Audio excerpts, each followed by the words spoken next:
नमस्कार. ओम श्री गणेशाय नमः. मी माझ्या हॅपीनेस व्ह्यू चॅनलमध्ये तुमचं स्वागत करते.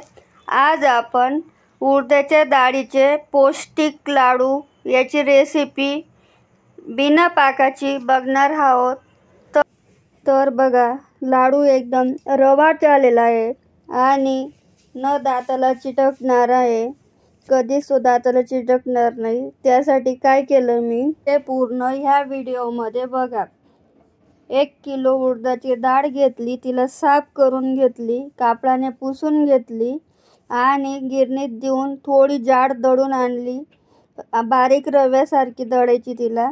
त्यानंतर ड्रायफ्रूट घेतले सगळे. ड्रायफ्रूटमध्ये काजू, बदाम, अक्रोड, खारीक, मखाना, खोबरं.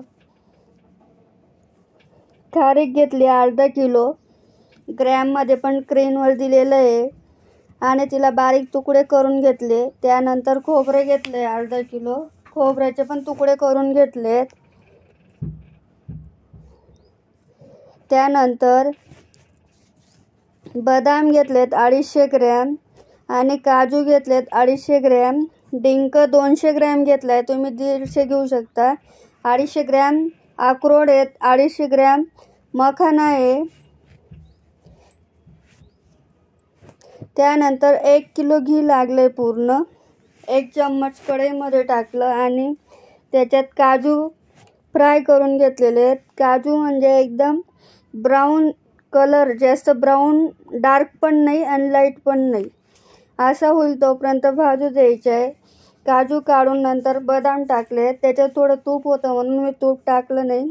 तुमचे नसेल तर तुम्ही टाकू शकता त्यामध्ये. बदाम थोडे भाजल्यावर मग अक्रोड टाकायचे आणि ते दोघं पूर्ण झाले का काढून घ्यायचे. नंतर मग तूप टाकून मखाना भाजायचा. मखाण्यासाठी जरा तूप जास्त लागतं म्हणून 2 वेळा मी 1-1 चम्मच पूर्ण घेतलेलं आहे. आणि ते झाल्यावर परत मखाना जास्त असतो त्यामुळे मखाना मला 2दा भाजावा लागला. त्यानंतर मी अजून डिंक भाजून घेतला. डिंकला बी 1 चम्मच फुल तूप टाकलं. बिना तुपाचा पण भाजला जातो पण कच्चा असतो तो, त्यामुळे मी त्याला पूर्ण तुपात भाजला. तो पण थोडा ब्राऊन होईपर्यंत भाजायचा आहे. आणि नंतर परत अजून 1 वेळा घेतलंय मी. तुम्हाला हवं असेल तेवढं डिंक टाका. तुम्ही 200 ग्रॅम टाकला तरी चालेल, नाहीतर 150 ग्रॅम टाकला तरी चालेल.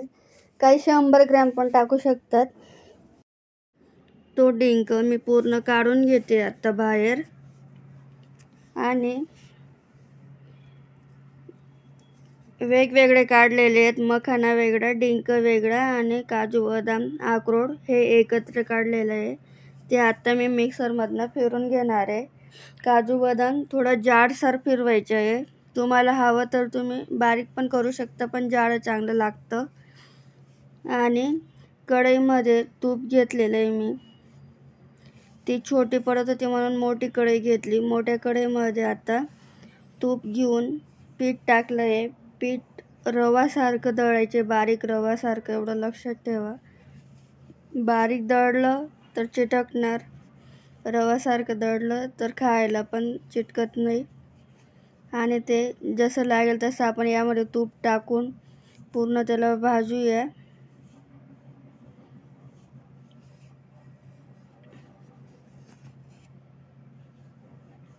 मी थोडं थोडं करून असं पूर्ण 1 किलो तूप लागलंय मला ते.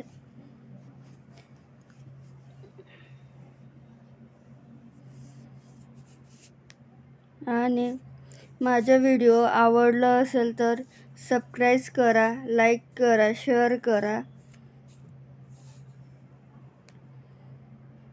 आणि कमेंट करायला विसरू नका. मी तुम्हाला डिस्क्रिप्शनमध्ये हे सगळं किती मापाने घेतलेलं आहे ते सगळं टाकणार आहे त्यामध्ये. आणि आता मी पीठ थंड करायला ठेवलेलं आहे. पीठ थंड होईपर्यंत हे सगळं मिक्सरमधनं फिरून घेणार आहे. हे फिरवतो आपण तोपर्यंत थंड होतं ते, तेवढा वेळ लागतोच त्याला. आता डिंक फिरून घेते. डिंक लास्टला फिरवायचं. पहिले काजू बदाम फिरून घ्यायचं आणि मग डिंक फिरवायचे. डिंक फिरवल्यावर मखाना फिरवायचा. म्हणजे हे थोडे चिटकून जातात, त्यामुळे थोडं नंतर फिरवायचं आणि ते फिरून सगळं एका याच्यामध्ये काढून घ्यायचे. वेगवेगळेच काढायचे ते फिरून. नंतर आपण एकत्र करू शकतो. यामध्ये पंपकिनच्या बिया पण टाकतात. जर तुम्हाला भेटल्या तर तुम्ही टाका. आणि तुम्हाला उडदाचे पीठ टाकायचे नसेल तर तुम्ही उडदाच्या पिठाच्या जागेवर गव्हाचे पीठ पण घेऊ शकता, ते पण टाकू शकता. 12ही महिने चालतात हे लाडू. मी आता त्याच्यात खारीक खोबऱ्याचं पावडर होतं ते टाकलं. गिरणीतनं दळून आणलं होतं मी.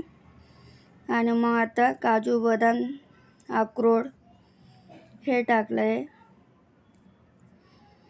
त्यानंतर मखानाचं पीठ टाकलं. मखानानंतर डिंकाचं टाकूया. तुम्ही घेताना पातेलं मोठं घ्या. माझ्याकडे मोठं नव्हतं, ते छोटं पडलं मला नंतर. पण तुमच्याकडे असेल तर मोठं घ्या. आणि एवढं करायचं नसेल तर मी 2 प्रमाणमध्ये माप सांगणार. 2 प्रमाणमध्ये तुम्ही करू शकता. अर्धा किलोचं पण माप सांगेल आणि 1 किलोचं पण सांगेल. ते डिस्क्रिप्शनमध्ये देईल मी, तिथं तुम्ही पूर्ण बघा. स्क्रीनशॉट काढून नंतर तुम्ही करू शकता. आणि हे पिठाला आपण हात लावल्यावर आपल्याला कोमट लागेल तेव्हा त्याच्यात पिठी साखर 1 किलो टाका. पूर्ण 1 किलो पिठाला 1 किलो पिठी साखर आणि 1 किलो घी असं प्रमाण येते. ड्रायफ्रूट हवं तेवढे तुम्हाला टाकू शकता, कमी जास्त करू शकता, पण हे माप कमी करू नका. आणि पीठ थोडं पातळ राहिलं तर चालेल. तर ते सगळं एकत्र करूया आपण. आणि मला छोटं पडलं म्हणून मी त्याला पूर्ण याच्याने एकत्र केलं. मोठं भांडं राहिलं तर लवकर होतं. हे जरा वेळ लागतो एकत्र करायला. आणि असं पहिले गोळा करून बघायचा. जर व्यवस्थित असेल तर बांधायला घ्यायचं. मी एक तुम्हाला करून पण दाखवलं आहे. हे बघा, एकदम छान आलेत. 2 भांड्यात पीठ केलेलं आहे मी ते. आणि एका याच्यातलं आता करून दाखवते. आपल्याला हवं त्या मापाने आपण करू शकतो. छोटे मोठे कसेही करा तुम्ही. हे बघा, मी आता करून सगळे दाखवते. फोडल्यावर लगेच फुटतो तो. तर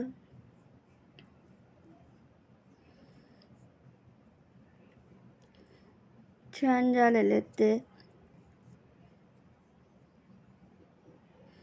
आणि इथून पुढे मी आता पुढचे माझ्या चॅनलमध्ये व्हिडिओ कुठलेही येतील. डेली रुटीनचे येऊ शकतात, रेसिपीचे, धार्मिक, पूजेचे, कुठलेही व्हिडिओ येतील. असं काही नाही की फक्त रेसिपीज येईल. तुम्हाला हवं ते तुम्ही कमेंट करून सांगू शकता. ते व्हिडिओ मी तुम्हाला देईल. कसा वाटला तो व्हिडिओ मला सांगा तुम्ही. आणि चला मग पुढच्या व्हिडिओला भेटूया. माझ्या चॅनलला लाईक करा, कमेंट करा, शेअर करा, सबस्क्राईब करा. धन्यवाद.